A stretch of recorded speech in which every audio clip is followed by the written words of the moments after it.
যখন বড় বড় গুজব কিংবা আপনার নামে অপবাদ দেওয়া হয় কিভাবে নেন জিনিসগুলোকে?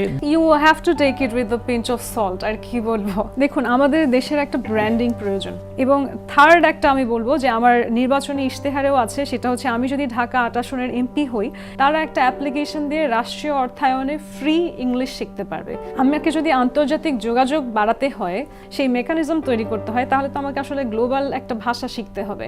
যদি নির্বাচিত না হতে পারেন, পরিকল্পনা কি ভবিষ্যৎ? প্রতিজ্ঞা করেছি। আমার জিনিসগুলো কিন্তু প্রতিশ্রুতি না। অন্য যারা ইলেকশনে লড়ছে তারা প্রতিশ্রুতি দিচ্ছে, যেটা সে জেতার পরে হয়তো বাস্তবায়ন করবে, যদিও কখনো আসলে রাজনীতিবিদরা বাস্তবায়ন করে না অনেক প্রমিসেস দেওয়ার পরেও। ইলেকশনে এই আসনটি কেন বেছে নিলেন? আরেকটি হলো নতুন দল, নারী আসন ছেড়ে নতুন দলে কেন, নতুন দল থেকে কেন? দেখতে হলে চোখ রাখুন অনুসন্ধানী সংবাদ, সাড়া দাও বাংলাদেশ, মোহনা টিভির পর্দায়।